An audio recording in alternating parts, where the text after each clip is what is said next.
Yan ay Sasabihin na sana ni Zeus na sa kanya talaga yun, pero sumulpot mula sa likuran ni Caroline si Dominica, na sinundan pa ng hindi niya kilalang lalaki.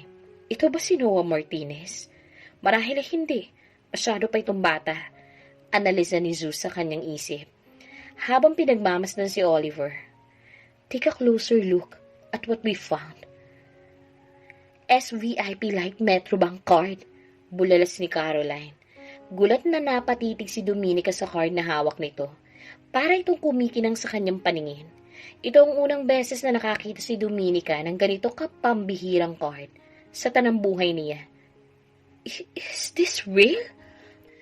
Totoo bang SVIP Light Metrobank card to? Hindi makapaniwalang tanong ni Dominica. Kahit man hindi nakikita ni Noah nangyayari, naririnig naman niya ang pag-uusap ng mga ito. SVIP Light Metrobank card? Takang-ani niya sa kanyang isip. Tumayo siya upang usisain kung ano nangyayari. Who is this man? Tanong ni Noah. Nang makalapit na sa mga ito. Sa unang impresyon ni Noah kay Zeus, isa itong tauhan ng pamilya Alanis.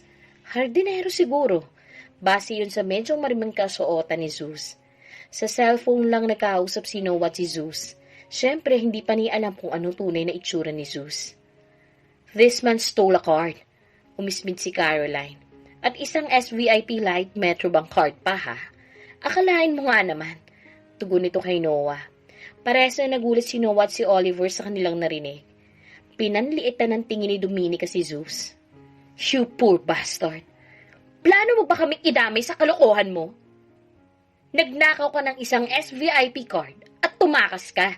Nagtago rito sa mansyon namin.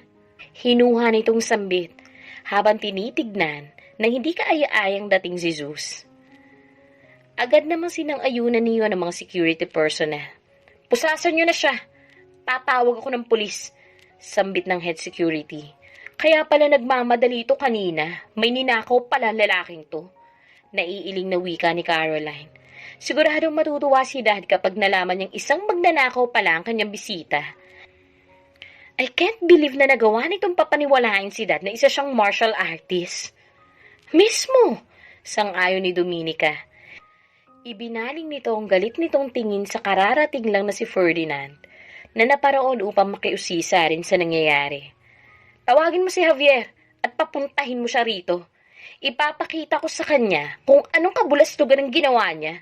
He just invited a thief into our house. Grabe! Martial artist my foot! Utos nito kay Ferdinand.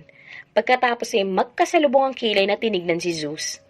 Kahit na nag-aalanganin habang pinagmamasdan si Zeus, sumunod din naman si Ferdinand sa utos ng kanyang ina. Napabuntong hininga na lang si Zeus habang hinahayaan siyang pusasan siya ng isang security personnel. Hindi rin naman maniniwala ang mga ito kung sasabihin niya ang tunay niyang pagkatao. Pagiging martial artist nga niya hindi paniwalaan. Iyon pa kaya? Pwede ko bang makita yan? Pakiusap ni Noah kay Dominica. Sure. Please help us find its real owner, Mr. Martinez. Hayaan natin maprosahan ng may-ari ang lalaking to. Sambit ni Dominica, sabay inabot ang card kay Noah. Sinalat ni Noah ang card at sinayasat na maigi. It's genuine. This card is real. Gulat na sambit nito. Partikular na tinignan niya si Zeus na may nagugulumihan ang muka. I'm pretty sure na kung sino man ang may-ari ng card na yan, tiyak na isang makapangyarihang tao siya. Sa pagkakaalam ko na ang card na yan ay naglalaman ng maximum na 10 bilyong dolyar. Sambit ni Oliver. Namilog ang kanilang mga matang napatingin rito. Ganon kalaki ang laman ng card na to? Gulat na tanong ni Caroline.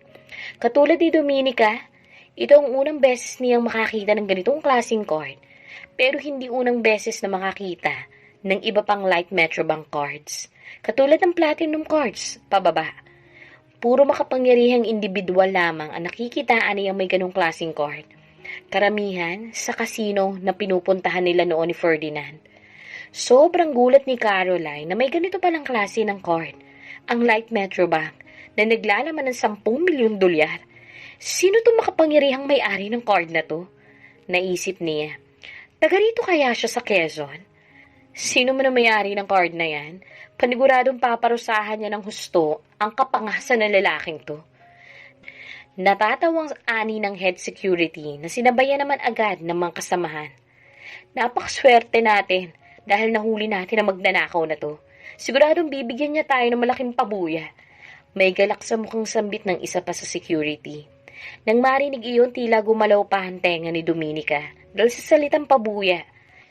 Tama, isang bilyonaryo may-ari ng card na ninakaw ni Zeus.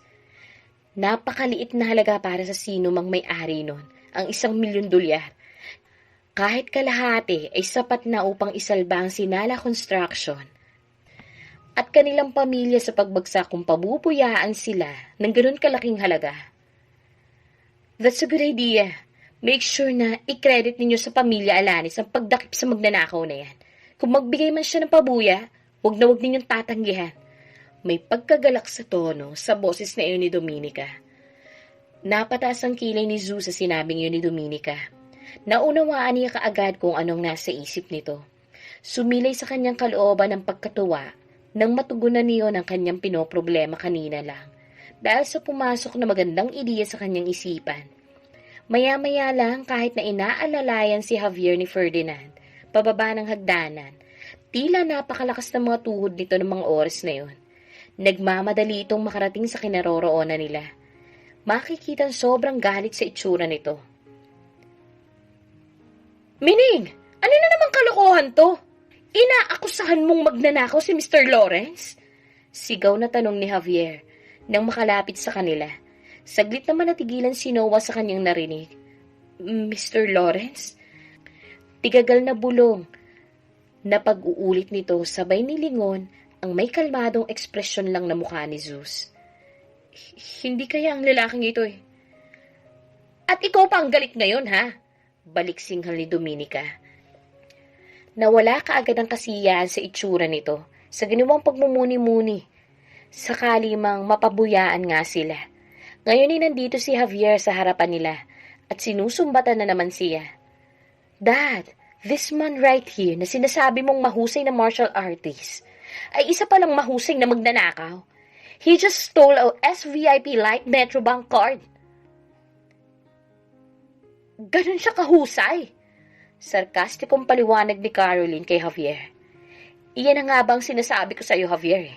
Binalaan na kita na huwag kang basta-basta na lang magtitiwala. Muntik mo na tayong idamay sa krimeng ginawa ng lalaking yan. Panunumbat ni Dominica. Maswerte na lang tayo dahil kung hindi pa pinigilan ni Caroline na makaalis ang lalaking yan, tiyak na hindi natin nalaman na isa pala talagang magnanakaw yan. Look at what you have almost done to our family. Malapit nang mabankrupt ang kumpanya mo. Tapos nakikipagmabutihan ka pa sa isang magnanakaw? Sa isang kriminal? Dagdag pa nito. Si Javier na galit sa kanyang kalooban. Dahil sa mga pinagsasasabi nila Dominica kay Zeus, ay gusto sanang pagsabihin ng mga ito na itigil na nilang ginagawa nilang iyon. Pero nagulat sila sa sumunod na nangyari. Nang biglang lumapit si Noah kay Zeus at lumuhod sa harapan nito. Mr. Lawrence, my name is Noah Martinez. Pinuno ng pamilya Martinez. Masaya po ako makita kayo ng personal. Si Dominica, Caroline, at iba pang tao roon bukod kay Javier ay nagsilaglagan ng mga panga dahil sa kanilang nasaksihan. Anong ginagawa ni Mr. Martinez? Bakit siya lumulod sa harapan ng magnanakaw na to? Iniisip niya bang kay Zeus ang SVIP card na yon? Pare-parehas na katanungan sa isip ng mga ito. Mr. Martinez, what are you doing? He's not what you think he is. He is a thief. Not a martial artist gaya ng inaakala na magaling kong asawa. Paglilinaw ni Dominica. Parehas na tinignan pa nito ng masama si Zeus at Javier. Huwag kayo magpapauto sa kanya, dagdag pa nito. Iniisip ni Dominica na baka naniniwala rin si Noah na isang mahusay na martial artist si Zeus o hindi kaya nabalitaan din ito ang tungkol sa nangyari noong nagkaroon ng selebrasyon dito sa kanilang mansyon na kung saan ay namangha ang lahat ng husto kung anong koneksyon meron si Zeus. Katulad na lang halimbawa ng pagkakakilala nito kay Natalia na siyang pinakamakapangyarihan sa lahat ng bisita nila. Iyon marahil ang dahilan kung bakit nagawang lumuhod ngayon ni Noah sa harapan ni Zeus. Hindi naman siguro ganun katanga si Mr. Martinez upang mauto ng isang sinungaling at magnanakaw ng ganun kadali. Hindi ba? Naisip nito. Sumama ang ekspresyon sa mukha ni Noah dahil sa sinabi ni Dominica. How dare you talk to Mr. Lawrence like that? Wala kayong karapatang pagsabihin ng ganyan si Mr. Lawrence dahil sigurado akong pag-aari niyang card na to. Wala ba kayong ideya kung gaano ka makapangyarihan ng pamilya Lawrence, ha? Pagalit na sambit ni Noah. Sa tingin ba ng mga ito walang kakayahan si Mr. Lawrence na magkaroon ng ganitong klaseng card?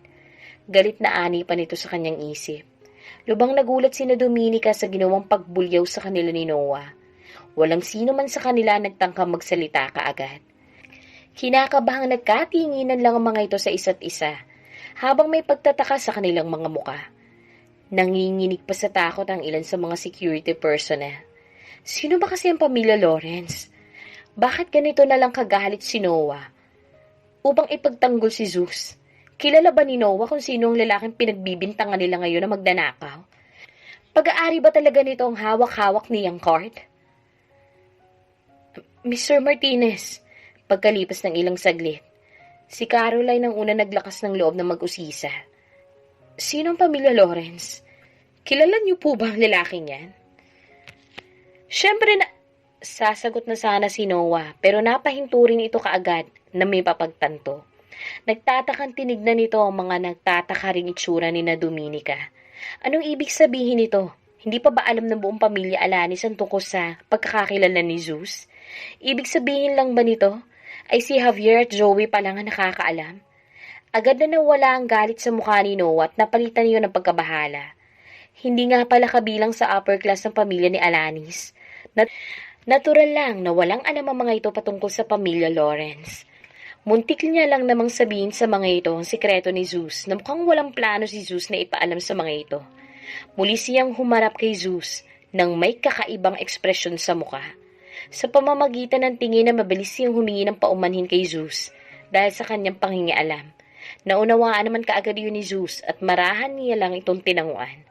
Kasabay ng pagpapasalamat ni Noah sa pamamagitan ng tingin, nakahinga rin si Zeus ng maluwag matapos muntik ng ibunyag ni Noah kay na Dominica ang kanyang pagkakakilanlan. Doon pa lang ay masisira na magandang planong pumasok sa isip niya upang tulungan ng Sinala Construction ng palihim. Mr. Martinez, are you certain na sa kanya talaga ang card na yan? Tanong din ni Dominica. Hindi na hinintay pa ang tugon ni Noah sa tanong ni Caroline. Baka sa boses nito ang pag-aalala habang nagpapalipat-lipat ang tingin kay Zeus at Noah. Paano kung totoong ang kay Zeus ang card na yun? Ibig sabihin lang nun, napagbintangan nila ang isang ubod na makapangyarihang tao. Siguradong hindi sila patatawarin ni Zeus kapag nagkataong kanya nga ang card na yun. At siguradong buong pamilya Alanis ang magdurusa. Sumagot si Noah makalipas ng sandali. Hindi, nagkamali lang siguro ako ng akala. Kaapelyido niya kasi ang isa kong kakilala, kaya akala ko kamag-anak siya nun. Pasensya na sa ginawa ko.